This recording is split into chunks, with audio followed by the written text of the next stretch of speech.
Já estamos de volta com a sua revista eletrônica diária, o Amazônia, agora direto de Boa Vista, Roraima, extremo norte do país.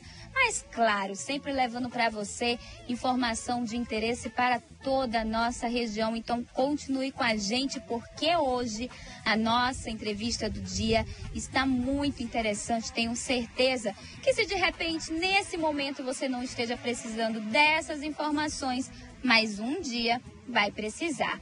Nós vamos falar sobre viagens e o direito do consumidor.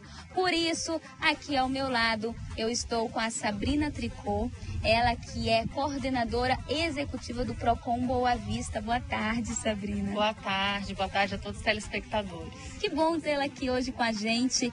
A gente sabe que você sempre também está disposta a conceder entrevistas para a gente esclarecer sobre diversos assuntos em relação ao direito do consumidor. Muito obrigada. De nada, é muito importante mesmo a gente levar essas informações para os consumidores e caso eles tenham qualquer dúvida ou qualquer problema, que realmente procurem os órgãos de defesa do consumidor, porque é importante eles realmente saberem os seus direitos e procurar os direitos e tentar resolver os seus casos. Agora, Sabrina, para começar, a gente pode dizer, informação realmente é importante na hora de viajar? Com certeza. Inclusive, é um dos principais pontos e direitos do consumidor a informação, né? O Código de Defesa, ele preza muito pela informação do consumidor. Então, o consumidor, quando for realizar uma viagem, comprar um pacote, enfim, qualquer situação que ele tenha, ele deve ser informado de todas as situações que podem ocorrer, de preço de tarifas, de cancelamento, enfim, de tudo. Ele tem que ter essa informação. Agora, a gente sabe que na hora de viajar, na hora de comprar a passagem, o ideal mesmo é ler todo o contrato direitinho antes de assinar, porque de repente se a pessoa quiser alterar a data, quiser fazer alguma mudança realmente na sua viagem, pode conforme aquele contrato. Exatamente. As pessoas, elas não têm o costume de ler aqueles contratos que são informados pela internet. Geralmente hoje em dia está muito fácil comprar passagens pela internet, por esses sites, então as pessoas acabam não lendo no final, compra a passagem e pronto, não leem. Então é muito importante que o consumidor, ele tenha esse hábito de pesquisar e ler o contrato, porque às vezes vale a pena ele comprar uma passagem um pouquinho mais cara, mas na hora que ele quiser cancelar ou trocar a data da viagem, ele tem um benefício maior, porque às vezes ele compra uma passagem com promoção e o valor da multa é até maior do valor da passagem. E nesses casos aí ele só vai poder recorrer realmente à justiça para tentar reaver o valor de volta. Então, o consumidor, ele deve ter esse cuidado também de ler todo o contrato e verificar para ele se a situação é mais benéfica ele comprar, pagar um pouquinho mais na passagem para depois não ter problema na hora de cancelar ou trocar a data, ou então se para ele realmente a passagem promocional é mais interessante. Agora, você falou justamente dessa facilidade que a internet traz, né, para a compra de passagem.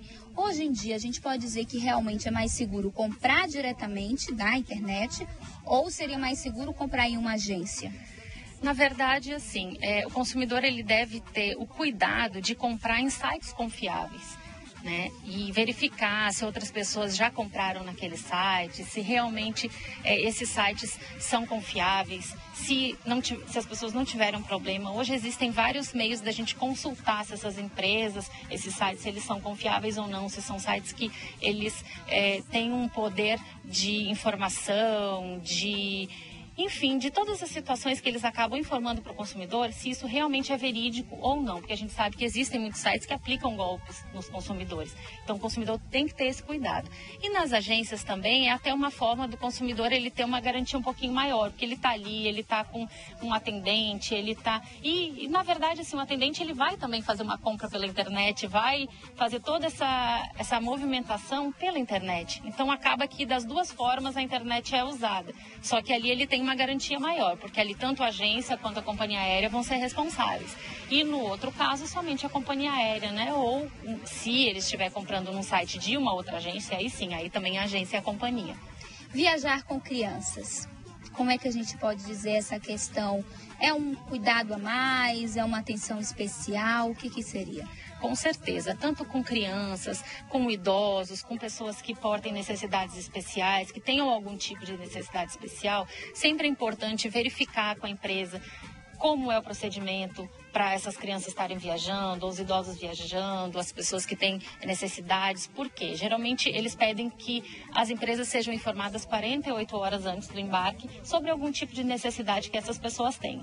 E com relação às crianças, saber se precisa de autorização do pai ou do responsável. Para viagens internacionais, deve haver autorização de ambos os pais, ambos os responsáveis. Passaporte deve estar em dia, documento de identificação, certidão de nascimento. Então, tudo isso é bom o consumidor ficar atento e perguntar para as agências, ou no caso onde ele vai realizar a compra da passagem, o que ele precisa de documentação para estar viajando junto com uma criança.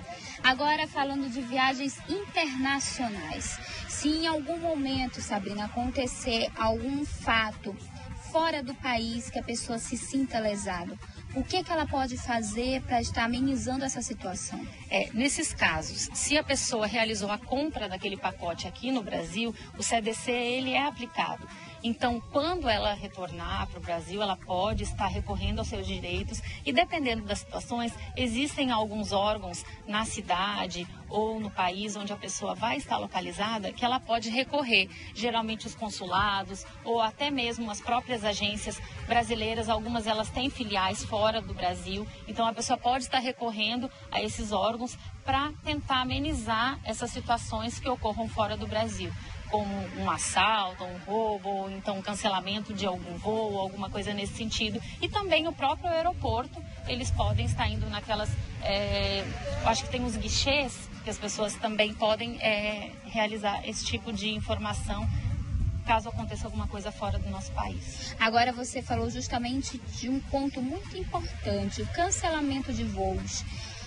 No caso, a gente sabe de diversas situações que podem levar a um cancelamento de voo, mas até quanto tempo a pessoa pode ficar esperando em um aeroporto, um próximo voo, uma alternativa?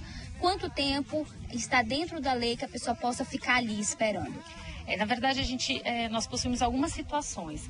Então, por exemplo, dependendo de um determinado tempo, o consumidor ele vai ter direito a um telefonema, ou uma refeição, ou uma acomodação, dependendo de quanto tempo ele espere.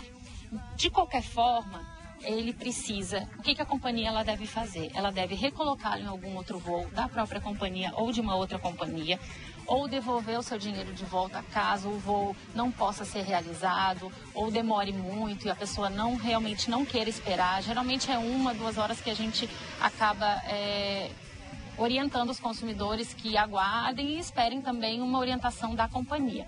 Mas todos esses casos, o consumidor ele pode ser indenizado caso tenha acontecido alguma coisa. Ele tinha uma reunião importante, tinha uma prova de vestibular, ia perder uma conexão de uma outra viagem. Então, tudo isso o consumidor ele deve pegar as provas daquele atraso, daquele cancelamento, ter todas essas informações guardadas com ele para depois poder recorrer a um órgão de defesa do consumidor e, dependendo da situação, até judicialmente. Olha aí, gente, então, se acontecer alguma coisa com vocês, guardem, viu? Guardem todas as provas que vocês acharem interessante, isso é muito importante.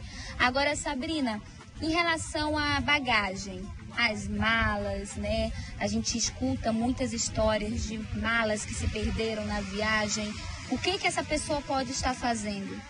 Bom, o consumidor ele tem 2 opções: encaminhar sua bagagem sem o seguro, sem a descrição dos itens que estão indo na bagagem, ou fazendo isso e pagando um valor a mais para estar declarando o que ele está levando dentro dessa bagagem e o valor desses itens que ele está levando, num caso de ressarcimento. Mas, de todo modo, o que o consumidor ele deve ter e levar em consideração? Colocar o nome na bagagem, identificar bem, não levar objetos de muito valor dentro das bagagens que são colocadas dentro das aeronaves ou de ônibus, enfim, levar consigo esse tipo de itens. Outra coisa, bagagens extraviadas, perdidas, arranhadas, quebradas. No momento que o consumidor pegou sua bagagem e verificou que aconteceu algum dano à sua bagagem, ele deve informar a companhia aérea e ainda informar o guichê correto no aeroporto, que fazer é como se fosse uma reclamação, vai preencher os dados direitinho da questão do extravio, do que aconteceu com a sua bagagem. Eles têm até 30 dias para ressarcir o consumidor. Caso não seja ressarcido ou o consumidor realmente não receba a bagagem de volta, ele pode também, com todos esses documentos, essas notificações, levar a conhecimento do órgão de defesa do consumidor e posteriormente também à justiça. Mas o que é importante lembrar? O consumidor deve guardar o ticket da bagagem. Não coloque fora, porque às vezes depois que a gente pega a bagagem, a gente tem o costume de colocar fora aquele ticket. Então, guardem todas essas informações, porque vai ser importante depois para conseguir um ressarcimento no caso de acontecer alguma coisa desse tipo. Olha só, gente, que dicas valiosas pra gente nessa quinta-feira, né? E o Procon Boa Vista lançou essa cartilha que dá várias dicas justamente do que a pessoa pode estar fazendo para ter uma viagem mais confortável. E é justamente sobre isso que nós vamos conversar já no próximo bloco. Não saia daí.